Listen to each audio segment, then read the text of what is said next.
Hello YouTube, so these are just some really quick predictions I have for UFC 215 on September 4th in Rogers Place, Edmonton, Alberta, Canada. I'm just going to go over 3 of the main card fights, none of the title fights. I'll go over them in another video. So first of all, we have Rafael dos Anjos versus Magny. I'm going to take Rafael dos Anjos in this fight. I think in his last fights he has looked more impressive than Magny has. And the reason I say this is because he had a successful debut at 170 and he beat a fighter who does not have weight cutting issues. He did not destroy Tarek Safdien, he definitely outpointed him for 3 straight rounds. But I consider this more impressive than what Magny has done.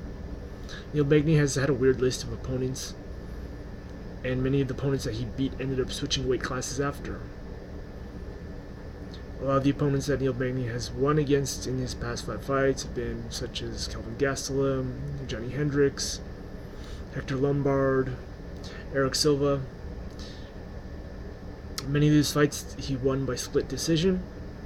In one of them he was getting his ass handed to him for an entire round, which is the Hector Lombard fight.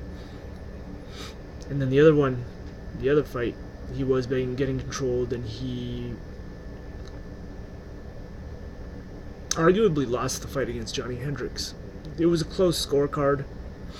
I would have scored it a draw, to be honest, but many people did agree that Johnny Hendricks was robbed that night. And Johnny Hendricks has not looked good for the past 3 years. So I'm going to take Rafael dos Anjos in this fight. He's a 2-1 favorite. Magny is averaging at about 1 plus 170 underdog, according to odds makers. I will take Rafael dos Anjos in this fight. I think he has better value. And if his weight cut issues are done and he really does look good on the day of the weigh-ins, then I think 170 is his home, and I do believe he has value at the 2-1 favorite odds. Yeah, even at those kind of odds, I think he has value. Next fight we have is the Junior Dos Santos versus Francis Ngannou fight. This is a heartbreaking fight because I am a longtime fan of Junior Dos Santos. I think this guy is like a Mike Tyson of the MMA, or he was anyways when he first came in and had this extremely long win streak, knocking people out left and right, winning the title, just looking invincible, looking crazy. Even during the periods of time where he didn't have the title, he still looked more dangerous. He still looked like a quote-unquote Mike Tyson of MMA with his crazy physique and his crazy knockout power. At this point, he looks like he's at the downswing of his career. I don't know if the competition's just too much or what's going on with him, but he is basically winning every other fight, losing every other fight. Francis Ngannou is a minus 320 favorite, averaging, according to the odds makers. This is a horrible disrespect to Junior Dos Santos, in my opinion, who is a former champion, who definitely still has knockout power, and who has been tested by many different types of fighters, unlike Francis Ngannou. Francis Ngannou has had a questionable level of competition in his fights, but he does look like he's coming up. He does look like he may be the next UFC heavyweight superstar, and he is actually on a 9-fight win streak. And he has finished every single fight he has fought in, including all the fights in the UFC. I think the odds makers are believing that Junior Dos Santos is shot, and basically, if Junior Dos Santos backs up to the cage and eats power shots from Francis Ngannou, he will be knocked out. As big of a fan as I am of Junior Dos Santos, I do not think he's going to win this fight. I actually hope he's going to win this fight and then possibly fight for a title again one day and win the title. But that's just the fan in me speaking. That's not the logical analyst speaking. I'm taking Francis Ngannou in this fight. and I'm actually going to take him by knockout.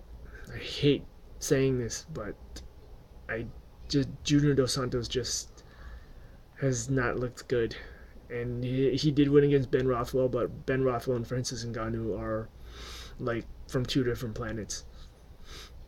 Okay, next fight we have Jeremy Stephens versus Gilbert Melendez. Gilbert Melendez is making his debut at 145, and Jeremy Stephens is fighting his, if I'm not mistaken, third or fourth fight at 145. I'm not fully sure. I don't have those statistics with me. They're not important at this point. Anyways, what is important to know is that I don't believe Gilbert Melendez will win this fight. Gilbert Melendez has not looked impressive his entire UFC career.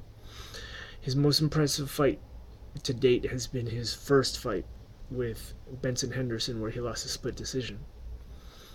He did not look impressive in his only win, which was against Diego Sanchez, because he definitely fought an over-the-hill Diego Sanchez, who's been over the hill for years now, and was almost finished by him in the last round.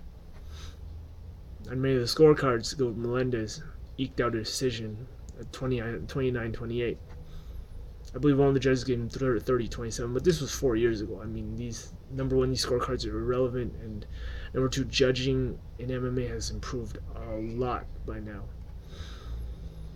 My prediction in this fight is Jeremy Stephens wins.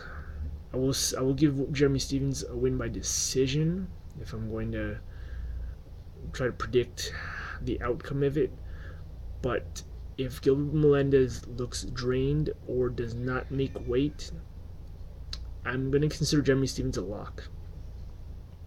Just because, based off the fact that Gilbert Melendez has not looked impressive at all in his UFC career, and he's making his debut at 145. It's a whole different story when you take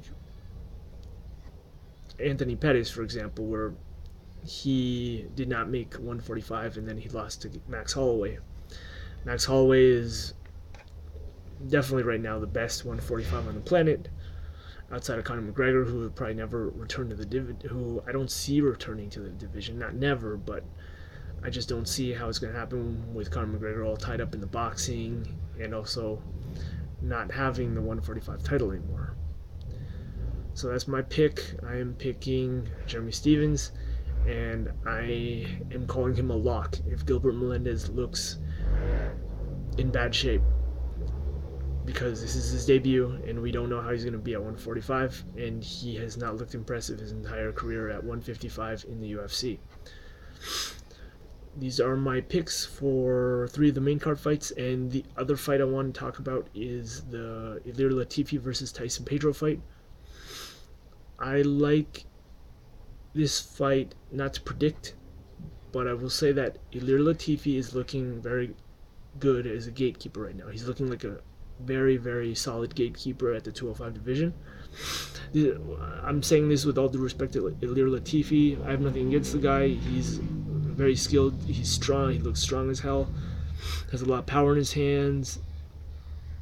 A strong wrestler as well. But he does not possess the attributes necessary to win the title at light heavyweight. I don't think he'll ever win a title at light heavyweight.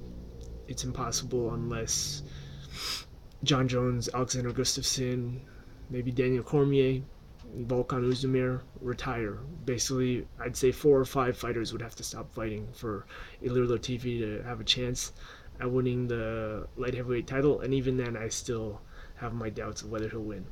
The reason I like this fight is because Tyson Pedro is a young up-and-comer, undefeated at light heavyweight from Australia, and he has won 2 fights in the UFC by stoppage, one over Khalil Roundtree and then the other over the Scottish fighter. I'm not going to look up the name right now, but I gotta say that seeing as Ilir Latifi to me is such a solid gatekeeper, if Tyson Pedro comes in and wins this fight, and if he finishes this fight, then I think we may have a solid future prospect at light heavyweight. Anyways, those are my few picks for the main card at UFC 215.